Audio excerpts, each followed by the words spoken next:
Կանանց համար դա ծննդաբերությունը, բնական ուղիներով ծննդաբերությունը դժվար հաղթահարելի է, թե հոգեբանորեն, թե ֆիզիկապես։ Եվ շատ կանայք սեփական նախաձեռնությամբ գնում են հենց կեսարյան հատման, հեշտացնելու համար այս process-ը, ձեր վերաբերմունքը դրան։ Մեկ պատրաստված կանայք, երբ իրանք գիտեն ինչ է ծննդաբերությունը, ինչպես է ընթանալու եւ վերջնական ինչ է լինելու, իրանք շատ հանգիստ ընդունում են ծննդաբերության բոլոր փուլերը։ Կեսարյան հատումը դա իր հերթին վերցրած ինքը վիրահատություն է,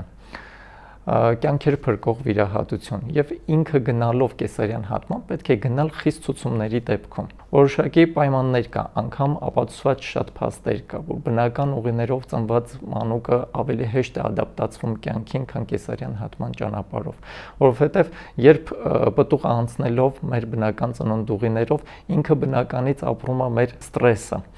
Սա կյանքի համար շատ կարևոր պահ է, ստրեսային իրավիճակներում ոնց է հարմարվում եւ դուրս գալու կյանքի ընթացքում ինքը այդ ստրեսը արդեն ապրելով կարողանում է հեշտ հարմարվել կյանքին եւ ավելի լավ ապրել։ Որովհետեւ մենք այդ ամեն մի կծկանքի ժամանակ ծննդաբերական նեղ ուղիներով անցնելով իր կորտիզոլի արտադրությունը բերում է նրանում, որ իրանք ավելի լավ սկսում են, ավելի հասուն եւ ավելի լավ ընկալել կյանքը։ Իսկ այն երբ իրանց մի քիչ այսպես ճակերտային ասած, երբ արդեն պտղին ամեն ինչ շատ ավելի հեշտ է տրված, այս գլխից իրանք կյանքի որոշակի դժվարություններին հարմարողականությունն էլ իրանց մոտ ավելի բան չի։